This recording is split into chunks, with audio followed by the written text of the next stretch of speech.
All right, good morning, everybody, on this beautiful Tuesday in the city and county of San Francisco. I am so excited to be here. Today, we are proposing to remove barriers that prevent employment for thousands of San Franciscans. For some people, traffic citations like a speeding ticket or a parking ticket are annoyances, but ones that we can deal with. But for others, they can be a major, major financial setback. Back in 2015, a report showed that in cities and counties across the nation, thousands of people were struggling to pay their traffic tickets and courts, fines, and fees. I have firsthand experiences on how these fines can force someone to decide between paying for their car to get out of tow or issues of that nature and paying their rent. In San Francisco, before December of 2015, if someone could not pay those traffic fines, their driver's license were suspended. Imagine already struggling to pay your bills and then you receive a notice in the mail that your driver's license was suspended. Not only can you not drive legally, but more and more companies now require a driver's license specifically for employment. In fact, studies show that of people who have their driver's license suspended, almost half will lose their jobs in a year. This is not equitable. And I am grateful that Supervisor Shaman Walton of District 10 is here with us today because sadly we know that in the Bayview Hunters Point community, it has 3 times the average of the number of driver's licenses that have been suspended statewide. That's why San Francisco was the first in the nation to stop suspending driver's license for failure to pay fines. And over 2 years ago, we were the first to stop suspending driver's license for failure to appear in traffic court. After we discovered that the biggest reason people do not show up for their traffic court dates is because they cannot afford to pay the fees. People are also worried that if they show up, they'd be forced to give up their driver's license, and sadly, some are afraid that they might get arrested. But while we have stopped issuing these suspensions moving forward, we discovered that 88,000 driver's licenses were still marked as suspended in the Superior Court's database. This means that thousands of residents were still unable to drive legally because they did not show up for traffic court dates, even though our Superior Court no longer suspends licenses for this reason. When we looked into what it would take to lift those previous suspensions, we were told that the Superior Court only needed $15,000. $15,000, which we provided. And for $15,000, we could create a clean slate for everyone across our system.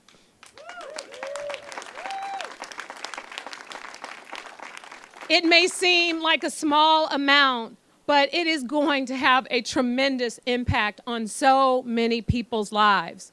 So today, thanks to the work of everyone here, I'm proud to announce that all holds on driver's license for failure to appear in traffic court have been lifted.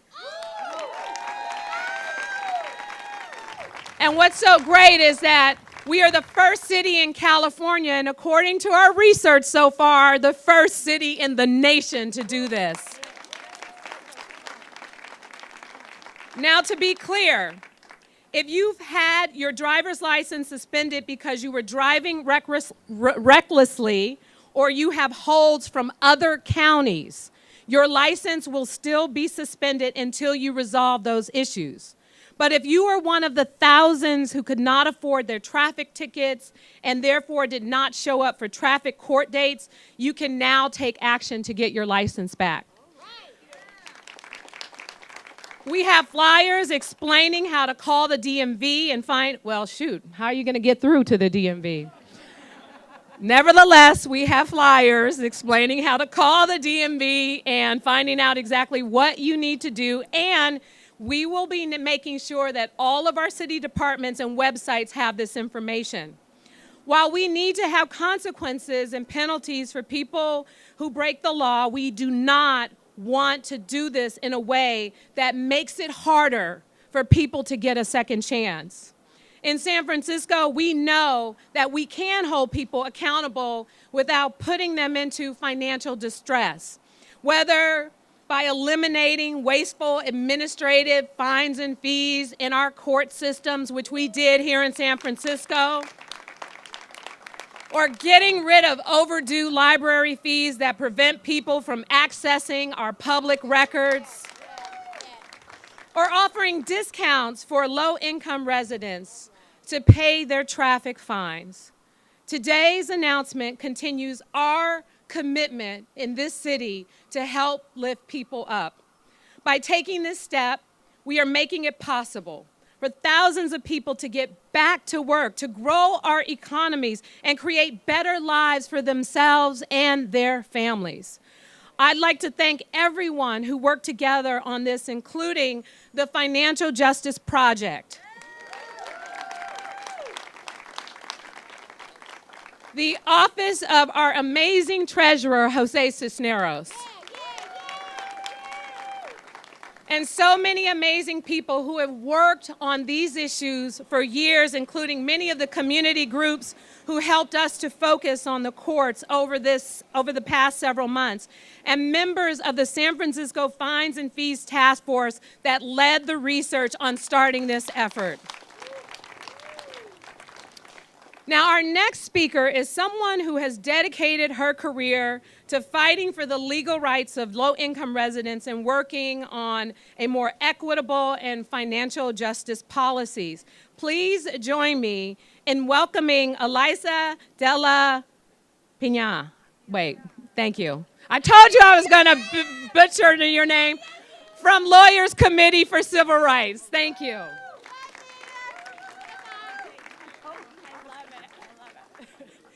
Thank you, Mayor Breed. It is wonderful to be in San Francisco, which is a leader on common sense policies to increase public safety and benefit and protect our lowest income residents. As many of you know, traffic tickets in California are expensive. We did a study that showed they were twice as much as in many other places, including New York. $500 just for coming around a right-hand turn for a red light. For many families, that is out of reach. And we at the Lawyers Committee have had person after person coming to us and saying, I can't afford $500. If I could have my license, I could keep my job. I could take my kids to their medical appointments. I could take my kids to school and not risk arrest. Because if you drive on a suspended license, that is incarceration. That is a criminal offense. And so this step that San Francisco is taking is saying, we don't want driver's license suspension to be a collection sledgehammer. We want driver's license suspension to be about public safety. And we want San Franciscans and people in the Bay Area who drive here to be able to work. We want our residents to have fair and common sense policies around driver's license suspension. So San Francisco is a leader in this, and we call on other communities to follow San Francisco's lead. 88,000 suspensions lifted. That means more people who can work. That means more people who can drive safely and legally. And I will say one thing, if you go down to the courthouse in San Francisco and you're there right as the court clerk's office closes, then you have seen the person. Every day there is at least one person who took off of their work at risk to their job, tried to get to the courthouse, and was 2 minutes late after they shut that door. And when you see that look on that person's face, when you know what they had to sacrifice to make that effort, you know that it doesn't make sense to punish that person more than a person with money would be punished, because you can mail in your payment and avoid it. For people who are low-wage workers, for communities of color, this is a punishment for being poor. So congratulations to San Francisco and all the groups, all the organizers who worked so long and hard to make this happen. We are grateful for San Francisco as a leader. Thank you. Thank you to Elisa and the Lawyers Committee for Civil Rights and all the work that they continue to do. Now I'd like to ask the supervisor from District 10, Shaman Walton, to provide a few remarks. I am definitely going to be brief, as I've been trying to get my voice back for a long time, but this is true equity at work. So many times we fine people for infractions, and then the punishment for that is to increase the fine. And then the punishment for that is to increase the fine and then take away the very things that allow you to be economically self-sufficient, that will put you in a place where you could possibly pay a fine. But we've learned over the years that that does not work. But what does work is information and helping people learn how to be responsible.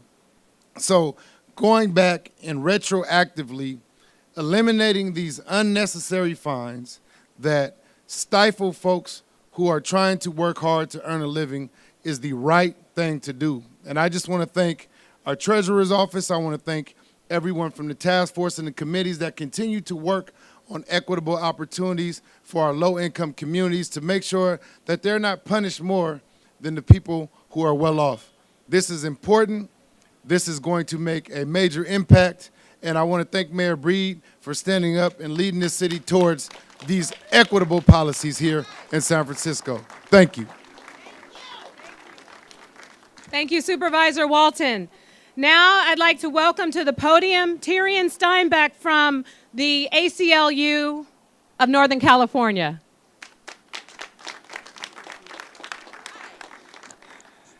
Hello. Hi. So I'm the Chief Program Officer of the ACLU of Northern California newly, but I've worked in civil rights and social justice for 20 years, and I'm a daughter of California and a native of the Bay Area. And so I live here and raise my children here because we're a community that believes in diversity, in equity, and inclusion in our society. I think we aspire for what Martin Luther King talked about as the beloved community. I think we aspire to create the beloved community. But we cannot do that if we are punishing people for being low income and poor. We live in a city and a region, a state and a country with great resources and opportunities, the greatest. And also we have great and unanswered racial and economic inequities. So as we invest in these wonderful programs here, minimum wage and investment in education and training, and we invest in the folks who have been left out of the prosperity of this golden state, we have to simultaneously be rooting out and ending these unjust practices and policies that drain financial resources from these exact communities. If we don't, we are trying to build a house on quicksand. We need to stop that, and we need to look at how equity plays into the work that we do, not just in building community, but also in solidifying the foundation upon which we build it. This is about economic and racial justice. This is about civil rights and liberties, removing burdens that inequity hold people back from jobs and education, but also from fully participating in our communities. This is about moving a little bit closer to that dream of a beloved community. It's about smart on criminal justice. It's about bold leadership. Right. And it's about time. So thank you, Mayor Breed. Thank you again, everyone, for being here. This is just bringing us one step closer to dealing with what we know are a number of inequitable things that exist in San Francisco that we need to address. I want to take this opportunity to acknowledge Cheryl Davis, the director of the Human Rights Commission, who's already started work and research on how we can make sure that even in the city and county of San Francisco, within our various departments, that there's equitable access to job opportunities in our city. We know that there's work to be done, but today we celebrate an amazing accomplishment thanks to so many incredible people who believe in the work that we're doing. And because of this work, we are going to positively impact thousands of San Franciscans and hopefully change their lives and our city for the better. Thank you all so much for being here today.